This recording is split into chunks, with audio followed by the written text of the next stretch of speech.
Assalamualaikum warahmatullahi wabarakatuh. Saya Laiska Yunariski, mahasiswi dari Universitas Subang Fakultas Hukum semester 4. Saya di sini akan membahas tentang tugas hukum internasional yang telah diberikan oleh dosen pembimbing saya. Materi yang akan saya bahas yaitu tentang kedaulatan negara. Kedaulatan negara sebagai konsep dasar hukum internasional. Ajaran filosofis yang paling mengesankan tentang kedaulatan negara adalah bahwa kedaulatan merupakan kekuasaan absolut atas suatu wilayah tertentu. Kekuasaan absolut atas wilayah tersebut menjadi dasar bagi pembentukan negara. Pemahaman tentang konsep kedaulatan negara ini sangat membantu dalam mencermati dan mengevaluasi kedudukan negara dalam konteks hubungan internasional yang sangat dinamis. Ada berbagai pendekatan, beragam kategorisasi, dan berbagai variasi tentang penggunaan konsep kedaulatan.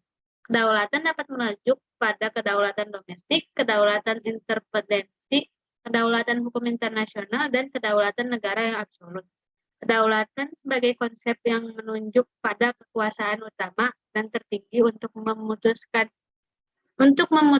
dapat dianalisis dan dikualifikasikan berdasarkan perspektif atau sudut pandang unsur-unsur yang berhadapan atau diametral, yaitu kedaulatan hukum atau kedaulatan politik, kedaulatan internal atau eksternal, kedaulatan yang tunggal atau kedaulatan yang dapat dibagi, kedaulatan pemerintah atau kedaulatan rakyat.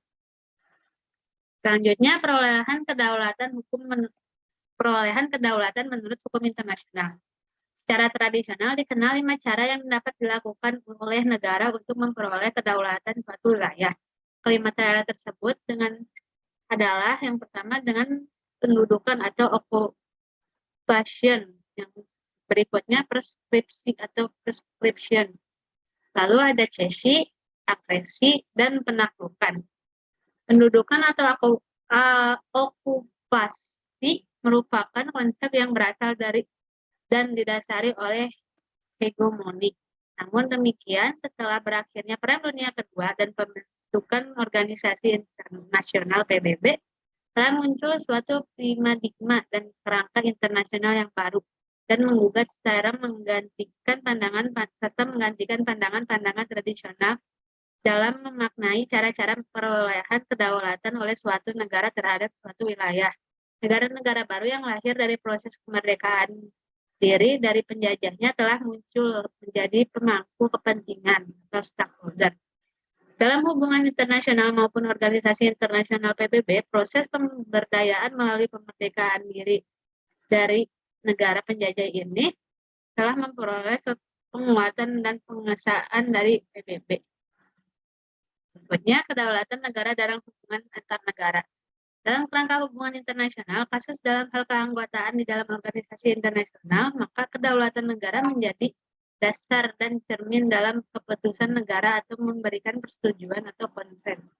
Untuk mengikatkan diri pada organisasi internasional, dalam konteks ini, konsen merupakan persetujuan negara-negara adalah keputusan suatu negara sebagai subjek yang mandiri dan bisa boleh untuk menjadi anggota organisasi internasional. Simpulannya, kedaulatan bersifat relasional dan terbuka, bukan suatu konsep untuk insular atau sempit dan tertutup. Kedaulatan bukan merupakan fakta untuk kondisi yang bersifat statis. Kedaulatan lebih merupakan proses atau serangkaian tindakan dan proses.